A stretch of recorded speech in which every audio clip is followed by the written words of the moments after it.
প্রচারণা একটা বিরাট ফ্যাক্টর। বিএনপির পরাজয় এবং বিএনপি আগামীতে ভালো করতে পারবে না, এর কারণ হলো বিএনপির এই টোটাল প্রচার সেলটা একেবারে জিরো। জিরো শুধু নয়, ক্ষেত্র বিশেষে মাইনাস। অন্যদিকে আওয়ামী লীগ এই কাজটিতে ভালো করতে পারেনি, এর কারণ হলো আওয়ামী লীগ প্রথম থেকে তার যে প্রচার বিভাগ, তার যে মিনিস্ট্রি অফ ইনফরমেশন, এই জায়গাটিতে তিনি বিরক্তিকর, শেখ হাসিনা বিরক্তিকর লোকদেরকে দিয়েছিলেন, অযোগ্য লোকদের দিয়েছিলেন।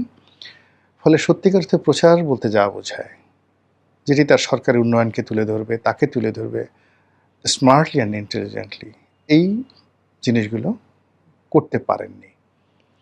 এনিওয়ে, এখন এই যে তিনি এই সময়টিতে চেষ্টা করছেন গোয়েবলসের কায়দায় বা ধরুন ম্যাকিয়াভেলির কায়দায়, দ্য প্রিন্সের অনুকরণে, চাণক্য নীতির অনুকরণে তার কর্মকাণ্ডকে যতটা সম্ভব ফ্লারিশ করার জন্য। যেমন যে কোনো প্রচারের আপনি একটা পোর্ট্রেট তৈরি করবেন, সেই পোর্ট্রেটের আগে আপনাকে একটা যুক্তি দাঁড় করাতে হবে, এমন যুক্তি যে সেই যুক্তিটা বলে নয়, you will ask some question, আপনি প্রশ্ন করবেন। আপনার প্রশ্নের মাধ্যমে শ্রোতারা, দর্শকরা যে উত্তর দেবে, ওটাই আপনার প্রচারণা। যেমন দেখা গেল যে এইবার এই কাজটি খুবই স্মার্টলি সজীব ওয়াজেদ জয়ের মাধ্যমে করা হলো, যখন বলা হলো যে এই জুলাই অভ্যুত্থানের সময় যে হতাহত হয়েছে, আপনারা কি তার দায় নেবেন কিনা, সরি ক্ষমা প্রকাশ করবেন কিনা, ক্ষমা চাইবেন কিনা, ইত্যাদি ইত্যাদি বিষয়। এই বিষয়টি যে তার এরকম একটা প্রশ্ন হবে বা প্রশ্ন করা হবে এবং এটার এগেনস্টে কী উত্তর দেওয়া হবে সেটা তাদের জানা ছিল এবং সেভাবে তারা প্রস্তুতি নিয়ে আসছেন। এবং দেখেন খুব ম্যাটিকুলাসলি সে যে উত্তরটা দিয়েছে, উত্তরটা হলো যে আমি কিভাবে ক্ষমা চাইব, অন হোয়াট বেসিস।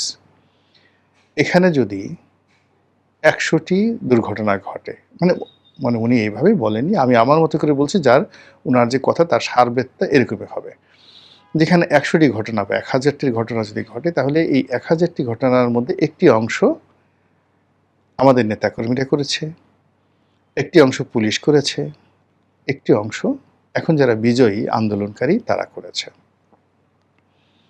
এখন আন্দোলনকারীদের যে কর্মকাণ্ডগুলো, সেই আন্দোলনকারীদের কর্মকাণ্ডগুলো যদি নিরপরাধ হতো, তাদের যদি আত্মবিশ্বাস প্রবল থাকতো, তাহলে তাদের জন্য ইন্ডিমেনিটি দরকার হতো না। যেমন 1971 সালে মুক্তিযোদ্ধারা রাজাকারদের খুন করেছে, কাজেই মুক্তিযোদ্ধাদের বিরুদ্ধে কোনো রাজাকার মামলা করতে পারবে না, এই জন্য কোনো ইন্ডিমেনিটি করা হয়নি। কিন্তু এই জুলাই আগস্ট বিপ্লবে এমন কিছু ঘটেছে যে ঘটনার কারণে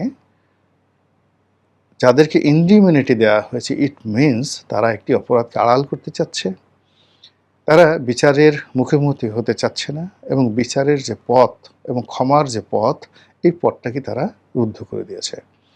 কাজে একটি অংশের জন্য আপনি ইন্ডিমেনিটি দিবেন আর অপর অংশটির জন্য আপনি ক্ষমা চাইতে বলবেন, অনুশোচনা প্রকাশ করতে পারবেন, এটা তো হয় না।